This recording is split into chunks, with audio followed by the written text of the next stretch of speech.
Tea டைமில் 10 நிமிஷத்தில் இந்த போண்டா செஞ்சு டீயோடு வச்சு இது சாப்பிட்டீங்க அப்படின்னா சூப்பராக இருக்கும்.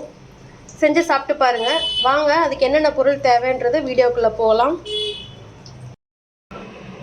2 பெரிய வெங்காயம், 4 பச்சை மிளகா, கொஞ்சமாக வாசனைக்கு புதினா தலை, கருவேப்பிலை, கொத்தமல்லி சேர்த்து ஒரு கை கட் பண்ணி வச்சுருக்கேன். இந்தாண்ட பஜ்ஜி மாவு ரெடிமிக்ஸ் பஜ்ஜி மாவு தான் நான் கலந்து வச்சுருக்கேன். இந்த பதத்துக்கு கலந்து வச்சுக்கோங்க. இந்த மாதிரி பசஞ்சு வச்சுக்கோங்க. நான் அடுப்பில் இங்கே கடாயை வச்சு எண்ணெய் ஊற்றி வச்சுருக்கேன். எண்ணெய் காயட்டும். காஞ்சதுக்கப்புறம் நம்ம போண்டா போட ஆரம்பிச்சிடலாம். எண்ணெய் காஞ்சிருச்சு, வாங்க நம்ம போண்டா போட ஆரம்பிச்சிடலாம்.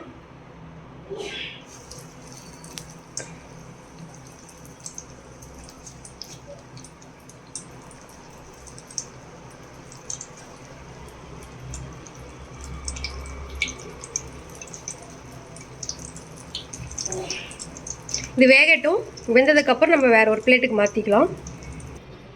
சுவையான ஆனியன் போண்டா ரெடி ஆயிடுச்சு. இந்த வீடியோ உங்களுக்கு பிடிச்சிருந்தது அப்படின்னா மறக்காமல் லைக் பண்ணுங்கள், ஷேர் பண்ணுங்கள், சப்ஸ்கிரைப் பண்ணுங்கள். என்னோடய நோட்டிஃபிகேஷன் உடனுக்குடன் வரணுன்னா பெல் ஐக்கானை மறக்காமல் கிளிக் பண்ணிக்கோங்க. தேங்க்யூ.